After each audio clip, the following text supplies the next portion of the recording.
जय हिंद दोस्तों, त्यागी trading tips में आपका स्वागत है।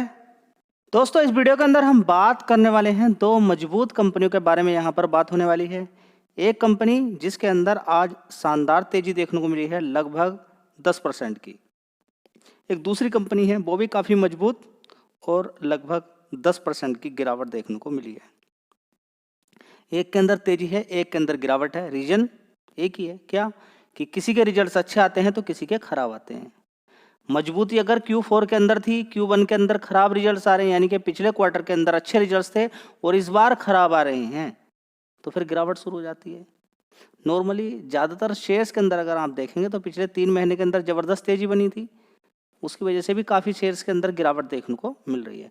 और अभी टैरिफ की अगर बात करें तो पर्टिकुलर किसी सेक्टर के अंदर या किसी शेयर के अंदर अमेरिका से बहुत ज़्यादा बिजनेस अगर आता था तो टैरिफ लगने की वजह से दिक्कतें परेशानी देखने को मिल रही है। चलिए आगे देखते हैं क्या होता है टैरिफ का। फिलहाल तो अभी टैरिफ लग चुका है, 25% टैरिफ लग चुका है और 27 अगस्त को फिर दोबारा से बोला जा रहा है कि 25% और लगा दिया जाएगा अगर रसिया से तेल लिया तब। ठीक है, देखते हैं आगे क्या होता है। फिलहाल इस शेयर का नाम आप देख लीजिए, मुथूट फाइनेंस, जो कि गोल्ड लोन के अंदर कंपनी काम करती है। सबसे बड़ी बात यहाँ पर देखने को मिल रही है क्या कि बहुत सारे लोग होते हैं, आपने देखा नॉर्मली एनपीए का नाम आपने सुना है, ठीक है। एनपीए मतलब क्या है कि किसी ने अगर लोन लिया, पैसा नहीं दिया है, तो ये कंपनी करती क्या है, आपके पास गोल्ड है उसको लेकर रख लेगी, ठीक है, और ये कारोबार आपसे नहीं कर रही है। तो कितने सारे लोग होते हैं जिनके पास पैसे नहीं होते हैं, उनका गोल्ड मारा जाता है, उनका गोल्ड मार लिया जाता है, वो सेटलमेंट ही हो जाता है या फिर कहेंगी कंपनी गोल्ड रख ही लेती है उसको। तो ये बिजनेस काफ़ी समय से कर रही है। कमाल की बात यह है कि गोल्ड के अंदर देखें तो लगातार तेजी 1,03,000 तक पहुंच चुका है। 1,03,000 रुपए तक पहुंच चुका है गोल्ड का प्राइस, लगातार ऊपर की तरफ तेजी है। तो जिन लोगों ने पहले से गोल्ड रखा हुआ, कौन रखेंगे, जो ज्वेलर्स होंगे या फिर फाइनेंस वाली कंपनी होंगी, इन्हीं के पास गोल्ड पुराना रखा रहता है। और वो कौन सा वाला गोल्ड आता है, वो वही वाला जिनके एनपीए हो जाता है, वो पैसा दे नहीं पाते, मजबूर हैं। बहुत सारे लोग हैं जो डिफ़ॉल्ट कर जाते हैं। नॉर्मली अगर डिफ़ॉल्ट आपने कर दिया और आपने कुछ नहीं रखा, तो फिर वो अगर कोई दे पाए तो दे पाए, नहीं दे पाए तो सेटलमेंट हो जाता है, जितना भी पैसा दे निकलता है वो निकाल लेता है बैंक। लेकिन गोल्ड में क्या, अगर पूरी वैल्यू का रखा हुआ है या फिर कुछ उसका हिस्सा रखा हुआ है, आप लोन नहीं देंगे तो फिर वो तो टर्म एंड कंडीशन है कि आपका गोल्ड वापस नहीं किया जाएगा। तो वही होता है ज़्यादातर केस में, गोल्ड इस कंपनी के पास ही रुक जाता है। और ये अब आने वाले टाइम में जिस तरीके से अगर देखें तो फ़ायदा कमा रही है। एक फ़ायदा इस समय ये भी है कि गोल्ड की जैसे जैसे वैल्यू बढ़ रही है, तो ये उसी तरीके से ज़्यादा लोन दे सकते हैं। अब जितना ज़्यादा लोन देंगे या तो वापस होगा या गोल्ड मिलेगा। तो गोल्ड ज़्यादातर लोग वापस ही कर देते हैं, गोल्ड तो कम ही दे पाते हैं, मतलब कि डिफ़ॉल्ट कम कर पाते हैं। तो जब ज़्यादा लोन दिया जाएगा तो क्या होगा, ज़्यादा ही पैसा वापस आएगा। तो ये समझिए कि गोल्ड की जितनी ज़्यादा वैल्यू होगी तो उतना ही ज़्यादा अमाउंट ये मार्केट में उतार सकते हैं। उस हिसाब से इनका तो सिक्योर रहता है, एनपीए का तो सोच ही मत कुछ क्या निकलेगा एनपीए, ठीक है। तो गोल्ड के बदले में ही मुथूट फाइनेंस बिजनेस करता है, ठीक है। 10% की तेज़ी है। आप चले जाइए, एक साल के अंदर शेयर ने 51% की तेज़ी दिखा दी, बीच बीच में गिरावट तेज़ी। 5 साल का चार्ट पैटर्न अगर आप देखते हैं तो देखिए बढ़िया शानदार तरीके से 928 रुपये से तेज़ी दिखाते दिखाते अब 3,000 रुपये तक की तरफ जा रहा है। मल्टी बैगर रिटर्न इस शेयर ने बना के दे दिए। कभी कितने का शेयर होता था, 138 रुपये का। लेकिन ये सारा खेल किस चीज़ का, स्टडी करने का, मेहनत करने का, पढ़ाई करने का, किसी शेयर के बारे में जानकारी निकालने का। अब देखिए शेयर कम से कम 1,00,000 करोड़ का मार्केट कैप इस कंपनी का हो चुका है, ठीक है। तो थोड़ा सा डरना भी चाहिए। अब ऐसा नहीं कि रिजल्ट्स अच्छे आ चुके हैं तो भागता ही रहेगा। तो रिजल्ट्स जो अच्छे आए हैं उसकी तेज़ी देखने को यहाँ पर मिल गई है, काफ़ी बड़ी तेज़ी यहाँ पर देखने को मिल रही है। शेयर सीधा सीधा 2,400 रुपये से भागते भागते 2,700 रुपये तक पहुँच चुका है। और भी तेज़ी बन सकती है, रिजल्ट्स काफ़ी शानदार आए हैं। चलिए मैं आपके साथ शेयर कर देता हूँ। तो मुथूट फाइनेंस की अगर बात करते हैं, देखिए एक साल पहले 4,400 करोड़ का रेवेन्यू था, उसके बाद 4,900 करोड़, उसके बाद 5,100, 5,600 करोड़। तो बस बहुत सारी कंपनी के अंदर यही हुआ है कि ये 5,600 क्रॉस नहीं कर पाया। Q4 के रिजल्ट्स काफ़ी अच्छे हैं, उसको क्रॉस नहीं कर पाया। जिसने क्रॉस किया उसके अंदर अच्छी खासी तेज़ी है। तो 6,400 करोड़ इस कंपनी ने दिखा दिया रेवेन्यू वाइज, अगर देखें तब बहुत शानदार तेज़ी है। और साथ ही नेट प्रॉफिट की अगर बात करते हैं तो 1,974 करोड़, पहले 1,400 था, उससे पहले 1,300, उससे पहले 1,300, उससे पहले देखें 1,196 करोड़। बहुत ही शानदार परफॉर्मेंस रिजल्ट्स आपके सामने। और भी तेज़ी बन सकती है, 3,000 को क्रॉस भी कर सकता है शेयर, क्योंकि परफॉर्मेंस काफ़ी अच्छी है। कंपनी होगी सूर्य रोशनी लिमिटेड। तो इस कंपनी के बारे में डिटेल मैंने चर्चा की थी कि इस कंपनी ने बढ़िया पैसा लोगों का अभी तक बना के दिया है। आप देखेंगे भी 5 साल का चार्ट पैटर्न देखिए, 570% के रिटर्न, और मैक्सिमम चार्ट पैटर्न आप देखेंगे तो 84 गुना पैसा कर दिया, 8,499% के रिटर्न इसने बना के दे दिए। आज देखिए ज़बरदस्त गिरावट है इस शेयर के अंदर।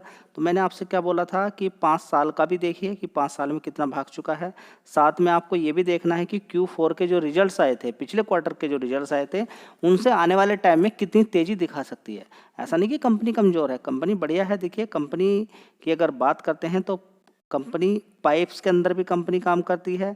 साथ ही अगर देखें कंपनी तो कंपनी लाइटिंग के अंदर भी काम करती है। तो lighting and consumer durable segment के अंदर कंपनी का 20% का रेवेन्यू आता है। तो लाइटिंग में आपको मालूम है क्या क्या चीज़ें होती हैं, ठीक है। एलईडी लाइटिंग की बात करें, एलईडी बल्ब, ट्यूबलाइट्स, ये सारी चीज़ें होती हैं, ठीक है।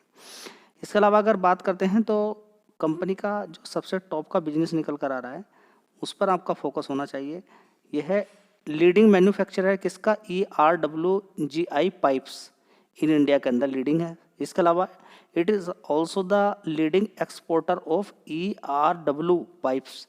मार्केट शेयर सुनिए, ERW में 60% मार्केट शेयर है इंडिया के अंदर।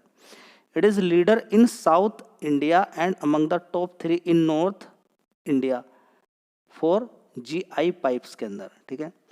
और बात करें इसकी तो नंबर 1 स्टेट्स देखें इसकी, it's rank number 1 in state such as Andhra Pradesh के अंदर देखेंगे नंबर 1 है, तेलंगाना के अंदर, मध्य प्रदेश के अंदर, छत्तीसगढ़, यूपी एंड झारखंड। और रैंक 2 पर है किसके अंदर, कर्नाटका, दिल्ली, महाराष्ट्र, बिहार, राजस्थान एंड उत्तराखंड, ठीक है। तो अपने में कंपनी के अंदर पोटेंशियल तो है, लेकिन अब गिरावट भी आपको देखने को मिल रही है। ये भी याद रखें कि रिजल्ट्स अगर इस बार खराब आ रहे हैं तो आगे अच्छे भी आ सकते हैं, ठीक है। तो रिजल्ट्स में बहुत जान नहीं है, मैं आपको दिखा देता हूँ। दोस्तों 5,800 करोड़ का मार्केट कैप है। ऐसी बड़ी गिरावटें इसलिए हो जाती हैं क्योंकि मार्केट कैप कम रहता है, शेयर के अंदर तेजी अगर ऑलरेडी पहली बनी रहती है तो गिरावट देखने को मिल जाती है। क्या रिजल्ट्स बहुत ज़्यादा खराब हैं? तो देखेंगे, सारी चीज़ें आपके सामने में रख दूंगा कि खराब क्या है, किस वजह से लोगों को निगेटिव लगा। 1 साल पहले 1,800 करोड़ का रेवेन्यू था, याद रखिएगा। उसके बाद 1,500 हो जाता है, देखिए फिर बढ़ जाता है 1,800, फिर उसके बाद 2,100 तक पहुंच जाता है। अभी देखेंगे 1,600 करोड़, ठीक है। तो ये जो 1,000 देखिए इस वाले क्वार्टर से तो ज़्यादा ही है और 1 साल पहले वाले 1,800 वाले से कम है। तो रेवेन्यू अगर देखें तो फ्लैट बोलेंगे या बहुत ज़्यादा कम तो नहीं बोलेंगे, मतलब उतना मज़ेदार नहीं है, कम है, लेकिन इतना नहीं कि बिल्कुल बर्बाद हो गया। देखिए रेवेन्यू कंपनी चाहती तो 600 करोड़ भी दिखा सकती थी, 1,000 करोड़ भी दिखा सकती थी, नहीं दिखाया ना, 1,600 करोड़ दिखाया। अगर शेयर गिर जाता है तो कोई बात नहीं है, ठीक है, बढ़िया है। रेवेन्यू वाइज देखेंगे तो ठीक है, कोई दिक्कत परेशानी वाली बात नहीं। थोड़ी सी और गिरावट यहाँ से हो जाएगी तो रेवेन्यू वाइज तो ठीक हो जाएगा।